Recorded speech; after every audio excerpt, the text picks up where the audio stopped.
shallots, and there is a slight difference in taste if you're a potato connoisseur, but the main difference to those who aren't potato connoisseurs is the shape. French shallots are sort of that sort of shape, like a long sausagey shape, and what we would do normally is cut them that way, then cut them that way to make wedges, so you get nice sort of fingery sized bits of potato. These are quite a bit smaller, so all I'm going to do is literally just cut them in half that way around, and they'll take about the same length of time to cook as they would have done had they been the big French shallots cut into four. So all of these just very quickly cut in half. You can't do it with big potatoes. Whatever you do, don't sort of try jacket potatoes or well, the red ones that are all in vogue at the moment. Anything that you're making chips with or mash with is way too big. They need to be new potatoes, shallot potatoes or baby potatoes. So we've just turned that onion down as well because I could hear that was getting a little bit too much colour.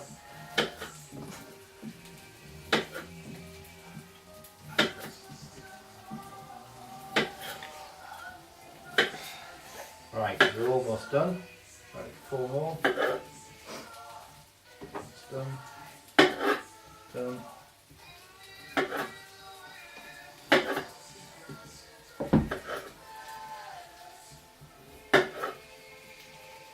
Right.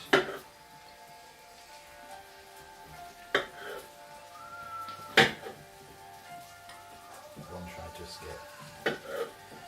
Okay, so give the onions a bit of a stir. Scrape the bottom, get anything that's sticking nice and loose into the pan. Okay, potatoes in, and it is just literally throw the halves of potatoes in.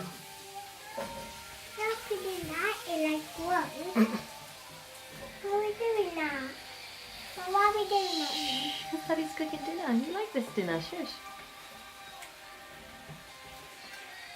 Okay, so we've got all that in. Mix it up with the onions with your asbestos fingers.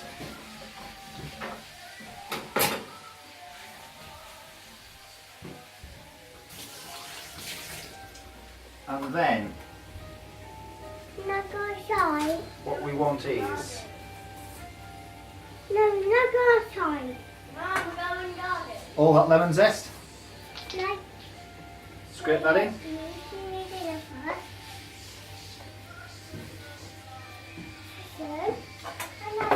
And then using the lid of the squeeze it, make sure you get no pips in, we want the juice of the lemons in as well. We don't want the pulp, we don't want the seeds, just the juice and the zest.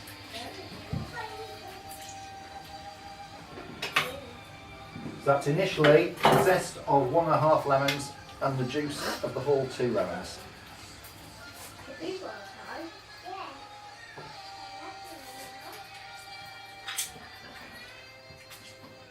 So we've got that in, give everything a bit of a mix up again. Now, there is one green herb that goes in here, and this is the one green herb that my wife is not overly keen on, which is fresh coriander. However, without it, it doesn't really taste much. So, a bit like the garlic, if you like coriander, put plenty in. If you don't like coriander, as my wife doesn't, you just put enough in to get the flavour that you want. So,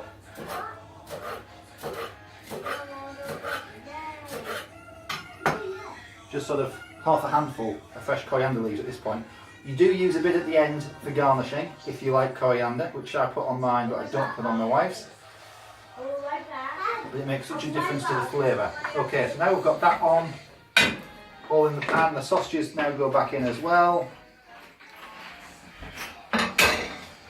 And basically just mix everything up so everything gets a nice coating of lemon, of garlic, of coriander and sausage juices. Okay.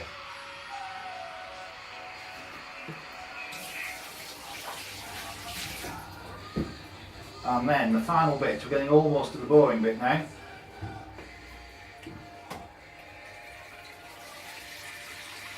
water.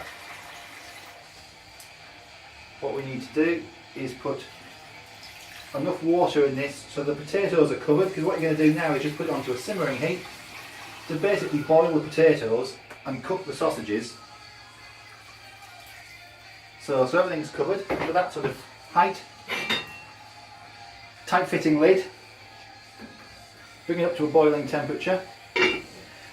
This is going to take about half an hour. Now in that half hour I do occasionally keep coming back to it to make sure that it hasn't boiled dry. With a lid like this it shouldn't, it should keep all the moisture inside.